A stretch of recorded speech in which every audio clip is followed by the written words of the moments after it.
চীনের বিশাল মরুভূমিতে চলছে বুলডোজার দিয়ে বালি সমান করার কাজ। প্রথম দেখায় মনে হতে পারে এখানে কোনো বড় নির্মাণ প্রকল্প চলছে, তবে এটি আরও বড় ধরনের প্রকল্প। বালুর পাহাড় আর ধুলোর ঝড় থামাতে হাজার হাজার মানুষ প্রতিদিন গাছ লাগিয়ে যাচ্ছে। চীনের গ্রেট গ্রিন ওয়াল নামে পরিচিত এই প্রকল্প শুরু হয়েছিল 1978 সালে।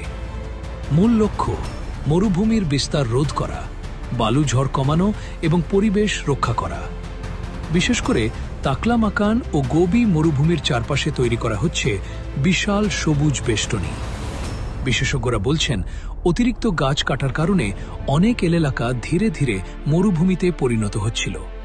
এতে কৃষিজমি নষ্ট হচ্ছিল, বাতাসে বাড়ছিল ধুলাবালি, এমনকি শহরগুলোতেও দেখা দিচ্ছিল ভয়ঙ্কর বালুঝড়।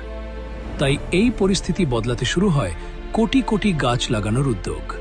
শুধু তাই নয়, নতুন গবেষণায় দেখা গেছে এই গাছগুলো বাতাস থেকে কার্বন ডাইঅক্সাইড শোষণ করে জলবায়ু পরিবর্তন মোকাবিলাতেও সাহায্য করছে।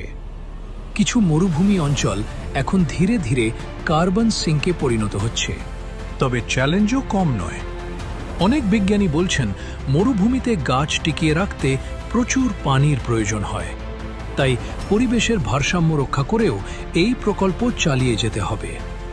তবুও চীনের এই সবুজ অভিযান এখন বিশ্বের কাছে এক নতুন উদাহরণ, যেখানে মানুষ চাইলে মরুভূমিকেও আবার সবুজে ফিরিয়ে আনতে পারে।